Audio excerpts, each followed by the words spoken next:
Hello everyone, hope you are doing very well. In our previous video of the Free History of English Literature series, we have discussed about the early Middle English period. We have told you that Middle English period is very long time and is divided into three parts. They are the time before Chaucer, the age of Chaucer, and after the age of Chaucer or the age of revival. As you know, we uploaded our video lecture on the early Middle English period, so in this video we will talk about the age of Chaucer. So for now, let's make English straightforward. Geoffrey Chaucer was born in London in 1343, and his writings were so great that the whole 14th century is named after him. So there should be something special in his works, right? Let's talk in details. First, you have to understand what the stuffs were happening in that time. I mean historical and political background. We can take one thing for sure, that the time was not very stable in politics. There was one massive war, that is 100 Years' War. Britain continuously tried to stretch its monarchy, so they fought a battle with France, which was 100 years long. Yes, you heard me right, the battle was more than 100 years long. There was another historical incident, which was Black Death in 1348. This devastating plague costed over 25 million lives. We can relate it to our coronavirus situation. That was huge, you know. Peasants' revolt in 1381 was also a major event in the 14th century. Because of the 100 Years' War, Britain was rapidly losing its wealth. As you know, that war is a very costly thing. So the nation's last option was to increase tax over peasants. And that made peasants to revolt against the ruler. Now why are you listening to these boring histories? Because these all events made their own impacts upon the art, literature and authors. Geoffrey Chaucer was involved in many occupations, and so he served his nation as a soldier too.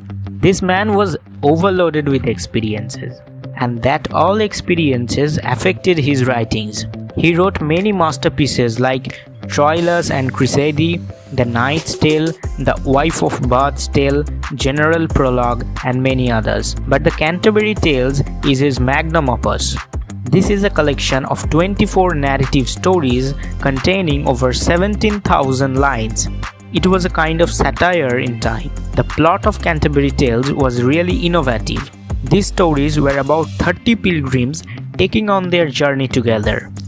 And in the way, each pilgrim will share his or her experiences with others. This team included a knight, a cook, a shipman, a weaver, a nun, a monk, a merchant, Chaucer himself, and few others. Chaucer actually planned to write 120 stories, but he managed to complete only 24 of them. Like this video in the sake of Chaucer, man. What are you doing? Like this video immediately. Liked it? Well, now stop crying for Chaucer and let's concentrate. This collection of 24 stories, however, considered as the most significant literary work of the whole 14th century. Just think about it. So what is special in this book? This book makes huge significance because it broke the literary conventions. It has stories of various flavors. That is why readers attract towards it. Canterbury Tales broke the rules and conventions of classism, racism, religions, and truly makes a harmony between people. It shows that each and every person is of equal importance, whatever his or her profession may be.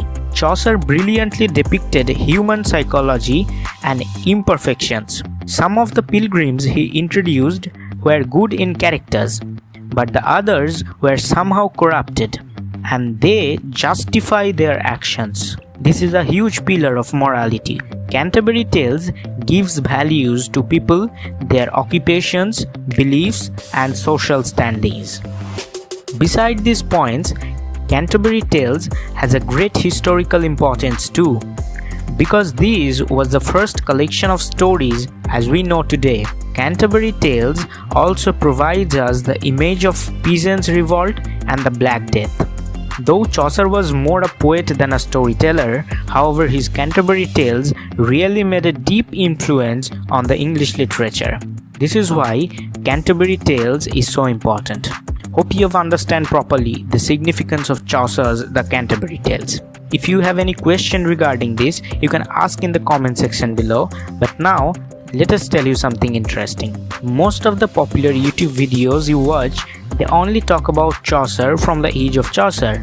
But the fact is that Chaucer was not only the man who was writing in 14th century England. It is impossible that only Chaucer was writing stuffs and others were just licking their fingers. That's not true. There is writers who were as great as Geoffrey Chaucer.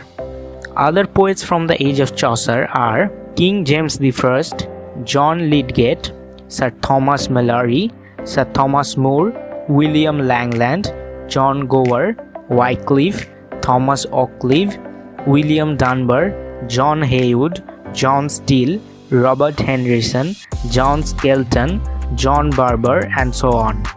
One of the famous works is Piers the Plowman, written by William Langland. The protagonist of this poem is Will. Will tried to find out the true meaning of being a Christian. Then he falls asleep and he has a number of dream visions. In these visions, he meets a plowman named Piers, and the poem goes on.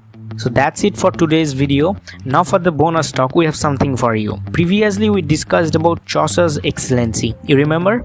There was another interesting fact. That is, Chaucer wrote Canterbury Tales in English language. And that was a big deal, because French and Latin was the language of educated. All big literature were in Latin and French. But Chaucer did not follow the convention. We told you the man was awesome, right? That is unique about Chaucer. The whole literary culture was following official language of Britain, but he wrote this extremely popular thing in English. Great initiative. Chaucer died in 14,000 and his body was the first one to be buried in the Poets' Corner in Westminster Abbey. Now we have discussed the age of Chaucer in details. So that's all for today's lecture. Thanks for watching. Our next video will be on the age of revival. So subscribe if you want to learn literature with us. But for now, tell me goodbye. We'll be meeting on another slideshow English video.